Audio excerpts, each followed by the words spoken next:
मेरे बहादुर बच्चों, कैसे हैं आप लोग। आई होप आप सभी बहुत ही अच्छे होंगे बच्चों। तो आज मैं फिर लेके आया हूँ 6 मार्क्स क्वेश्चन जो बोर्ड एग्जाम में आता है एनपीओ का, नॉन प्रॉफिट ऑर्गेनाइजेशन का। ये तीसरा क्वेश्चन है। यदि आप लोगों ने मेरा नहीं देखा है प्रीवियस वीडियो यानी प्रीवियस 2 वीडियो, तो डिस्क्रिप्शन में मैं लिंक दे दूंगा, वो दोनों वीडियो को भी जरूर देखें और उसके बाद में ये वाले को देखें, क्योंकि मैं हर में थोड़ा डिफरेंट जो क्वेश्चन बोर्ड में आए हुए सारे क्वेश्चन इंपॉर्टेंट है, वो सारे डिफरेंट क्वेश्चन में अलग अलग वीडियो में बता रहा हूं। तो आप पूरा सीरीज देखिए और 6 नंबर आप फिक्स मांगिए बोर्ड में। एनपीओ में से सबसे मुश्किल चैप्टर कहा जाता है, पर मैं इस तरीके से आपको बताऊंगा जो बहुत ही इजी लगेगा। तो चलो बच्चों शुरू करते हैं यार। शुरू करने से पहले अगर चैनल को सब्सक्राइब नहीं किया तो वो भी कर लो यार, जिससे कि सारे सीरीज की वीडियो सबसे पहले आप तक आए। तो देखिए क्वेश्चन क्या है। क्वेश्चन है from the following receipts and payment account का दे रखा है। इन एडिशनल इंफॉर्मेशन ऑफ स्वच्छ Bharat club new Delhi for the year and 31 मार्च। आपको prepare income and expenditure account भी बनाना है और बैलेंस शीट दोनों बनाना है आपको। क्वेश्चन में याद रखना दोनों चीज बनानी है। फिर रिसिप्ट्स एंड पेमेंट अकाउंट दे रखा है स्वच्छ भारत का, फिर पूरा ये डिटेल दे रखा है।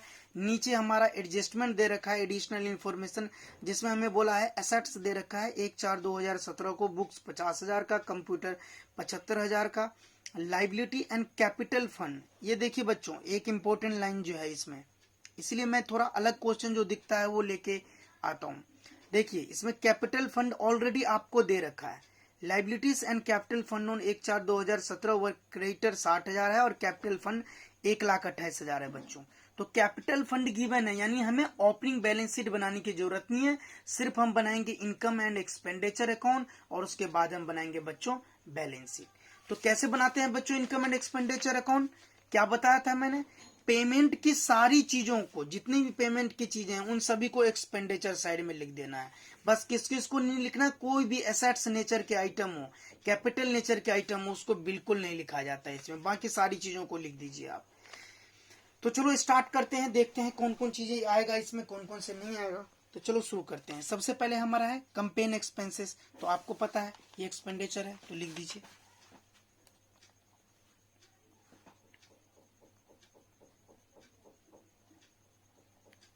कंपेन एक्सपेंस जो है बच्चों वो है हमारा 1,30,000, पूरी लिख दिया। फिर उसके बाद में देखिए क्या है ऑफिस रेंट। तो ऑफिस रेंट तो आएगा ही आएगा, उसको भी लिखिए ऑफिस रेंट। ऑफिस रेंट है बच्चों हमारा 40,000। फिर उसके बाद में हमारा सैलरी है, तो सैलरी भी लिखोगे। कोई एडजस्टमेंट नहीं है तो आपको देखना नहीं है, जो एडजस्टमेंट जिसका होगा वो पहले इसलिए पढ़ लेना चाहिए एडजस्टमेंट, सैलरी। फिर by furniture hire rent, furniture से हमें रेंट आया है तो वो जरूर लिखेंगे हमें।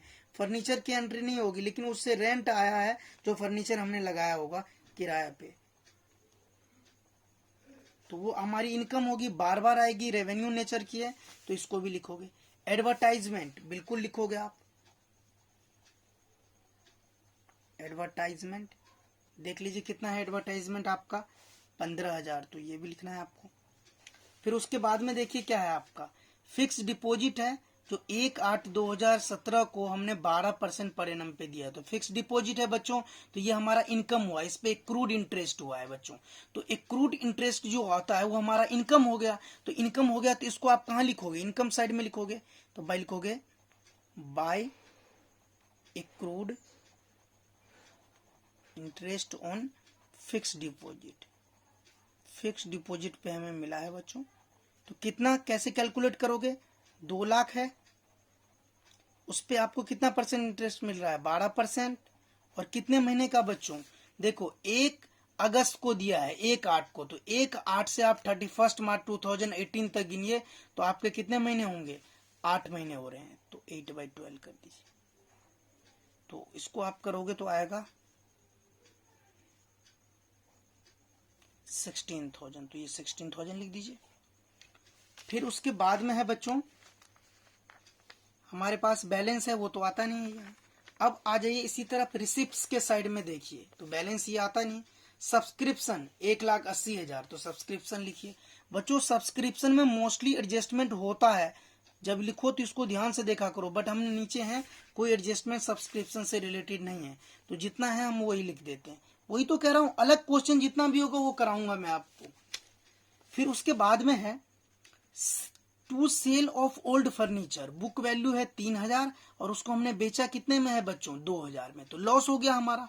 देखो कभी भी कोई सेल और परचेज नहीं आता है लेकिन उसके ऊपर लॉस या प्रॉफिट होता है, उसको जरूर हम इनकम एंड एक्सपेंडिचर अकाउंट में लिखते हैं।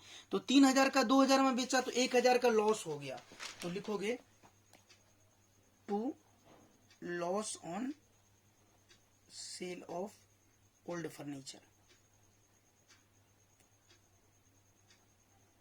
कितने का बच्चों 1000 का। फिर है लाइफ मेंबरशिप फीस, आपको पता है लाइफ मेंबरशिप फीस बिल्कुल नहीं आता है। फिर है गवर्नमेंट ग्रांट्स, बिल्कुल आएगा।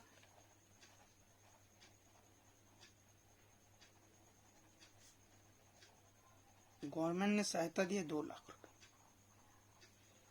बस बच्चों इतना ही आएगा इनकम एंड एक्सपेंडिचर अकाउंट में, आपके यही आएगा।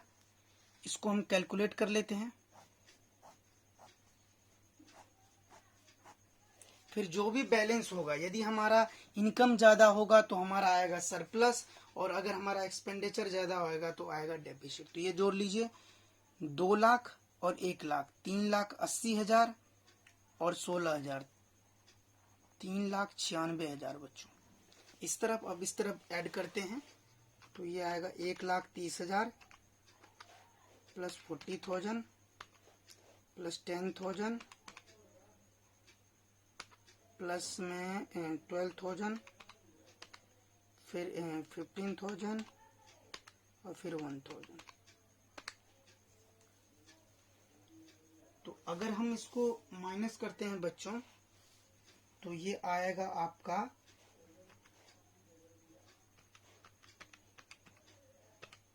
1,88,000 बच्चों। जो हमारा इनकम है वो 3,96,000 है बच्चों, और जो एक्सपेंडिचर है वो है 2,08,000। तो इसमें से माइनस कर देंगे तो सरप्लस आएगा, तो 2 लिखोगे सरप्लस बैलेंसिंग फिगर। तो सरप्लस आया है बच्चों 1,88,000। तो ऐसे इनकम एंड एक्सपेंडिचर अकाउंट बन गया बच्चों। अब हम बनाएंगे final balance sheet. Balance sheet क्यों बनाएंगे? इसलिए बनाएंगे क्योंकि इसमें ओपनिंग बैलेंस शीट ऑलरेडी दे रखा है। कैसे पता? तो उसका कैपिटल फंड बच्चों हमें ऑलरेडी गिवन है, तो हमें ओपनिंग बैलेंस शीट बनाने की जरूरत नहीं है। तो चलो क्लोजिंग बनाते हैं। चलो बच्चों तो अब क्लोजिंग बैलेंस शीट हम बनाते हैं। तो बैलेंस शीट के लिए सबसे पहले यहाँ से बैलेंस लेना है आपको।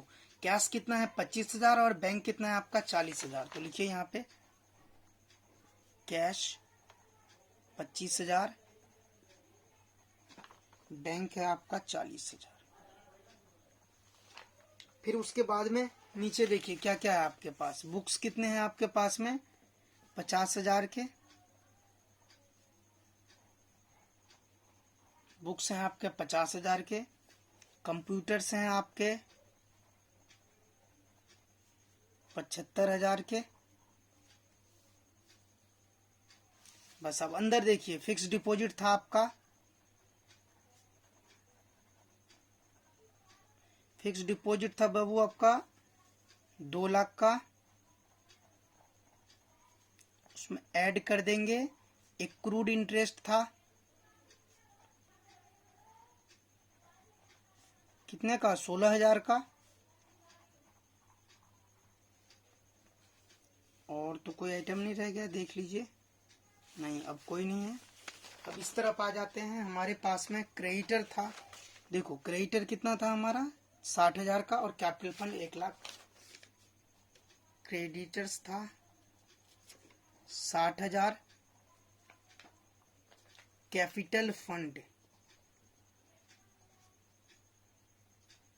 कैपिटल फंड था आपका 1,28,000 रुपए का। इसमें हम ऐड कर देंगे सरप्लस। सरप्लस था बच्चों 1,88,000 का। इसको आप ऐड करो 1,28,000 प्लस में 1,88,000, तो बच्चों ये आ गया 3,16,000।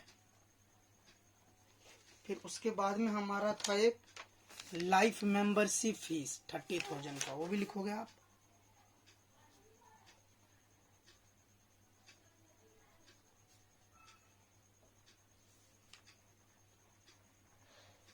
बस हो गया इस तरफ। इधर भी आपका हो गया। तो अब ऐड कर लेते हैं बैलेंस शीट टैली करने के लिए। 30,000, ये आ गया आपका 4,06,000। और इधर भी आप ऐड कर लीजिए 25,000, 40,000, फिर उसके बाद में आपका 50,000, 75,000 और उसके बाद में 2,16,000। ये भी बराबर आ गया बच्चों। तो इस तरह से आपका बैलेंस शीट दोनों, एक तो ओपनिंग नहीं रखा था और क्लोजिंग आपका टैली हो गया। तो इसी प्रकार बच्चों आपको इनके क्वेश्चन करने हैं, इसलिए मैं हर वीडियो में डिफरेंट क्वेश्चन लेके आ रहा हूं। आई होप आप लोगों को अच्छा लगा होगा क्वेश्चन का सॉल्यूशन। यदि अच्छा लगा हो तो यार चैनल को सब्सक्राइब जरूर करना। बहुत बहुत धन्यवाद। Thank you.